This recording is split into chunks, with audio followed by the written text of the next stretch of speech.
the number of developments that are coming in. We have been talking about Srinagar, the protests out there on the occasion of Eid also. And take a look at these pictures that obviously tell you what's happening out there. The protesters really out there showcasing what's happening. They are referring to the action that's been taken against separatists. Now, separatists have been put under house arrest on the occasion one day really before Eid. What really happened after that? Well, this morning, Jammu and Kashmir has been celebrating Eid. It's one of the two states in the country that has been celebrating. But what's happened after that is that protesters have come out and protested against the house arrest of these separatists. What we can tell you is that the police and the security forces have reacted to that.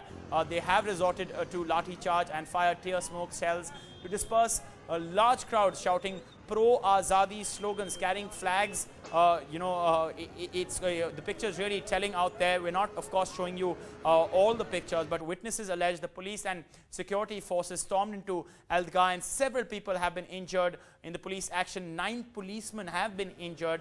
The police, however, said that the violent crowd was throwing stones on them, and there were clashes in Anantnag and several other places in the valley, not just today but yesterday.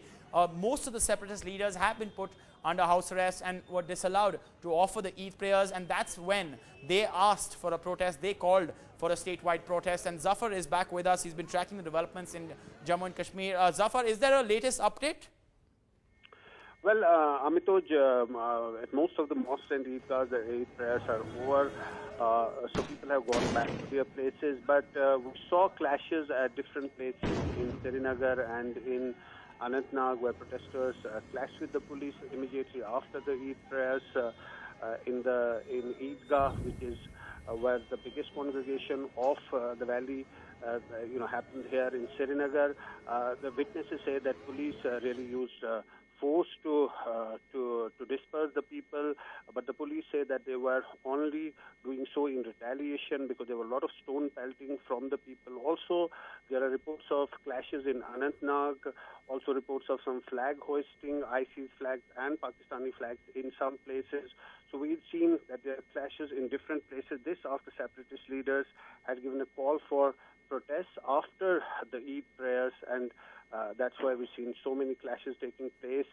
The government had, in fact, released more than 600 stone pelters yesterday who were involved in the case of stone pelting over the last few years as a goodwill gesture. But today, again, clashes erupting in the valley, police resorting to lathi charge and also using tear shells to disperse the protesters at different places. But right now, the situation coming back to normal.